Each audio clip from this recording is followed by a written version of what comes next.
Okay, let's dive right into this. Welcome to The Explainer.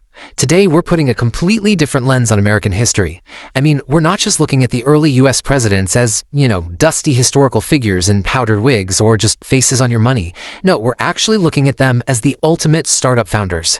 Because if you think about it, Washington, Jefferson, Adams, these guys built a massive, enduring enterprise entirely from scratch. So what we're doing today is translating their actions and a really fascinating recent analysis of these leaders into a direct strategic memo for the modern C-suite. So get ready, because this is the early president's playbook.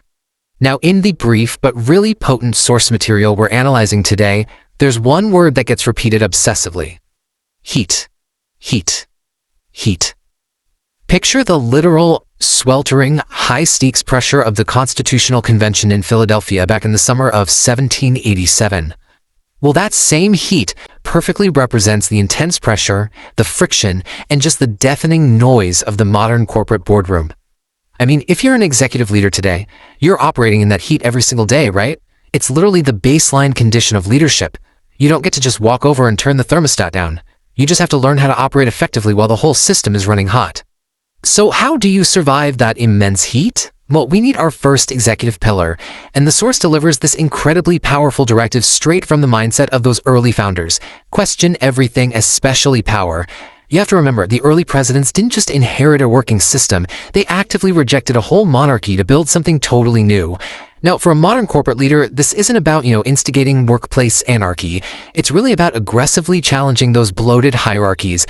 It's about flat out refusing to accept that complacent status quo that, let's be honest, inevitably slows any growing company down. So, the absolutely crucial point here is understanding exactly what power actually means in today's business landscape. Understanding power means taking a hard look at entrenched organizational norms. We're talking about legacy systems that simply don't serve your bottom line anymore. And, maybe most importantly, it's about targeting that incredibly dangerous silent complacency of, well, we've always done it this way. A true executive continuously questions that entrenched power. You literally have to audit your own company's bureaucracy constantly if you actually want to remain agile and competitive. But here's the catch. You can't just run around questioning everything without having a rock-solid foundation to fall back on, right? The source gives us this brilliant parallel. The Constitution leaves no room for doubt. Think about how Alexander Hamilton structured the early financial system just to guarantee stability. In our executive playbook, you have to think of the Constitution as your foundational corporate framework. It's your operating structure, your core values, your absolute non-negotiables. A successful company requires absolute clarity at its base. Your teams desperately need an operating system that gives them total certainty about the mission and the rules of engagement, so they aren't second-guessing the fundamentals the second a crisis hits and that heat gets turned up. And all of that brings us directly to our core directive. This is the single most critical mandate for the modern C-suite.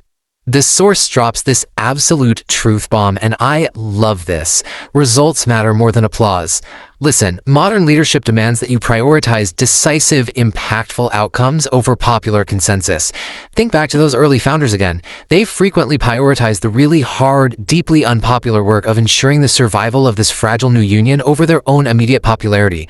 It is so incredibly easy to fall into the trap of wanting to be liked. We all do it. You want the applause of your team. You want the approval of your board. You want those glowing mentions in the industry press. But here's the reality. Applause is fleeting. It vanishes the second the room empties. Results are what actually build empires, secure market share, and ensure your survival.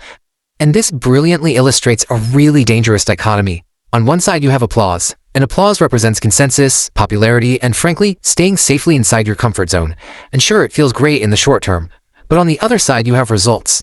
This is about real impact, tangible growth, and most importantly, making the difficult decisions.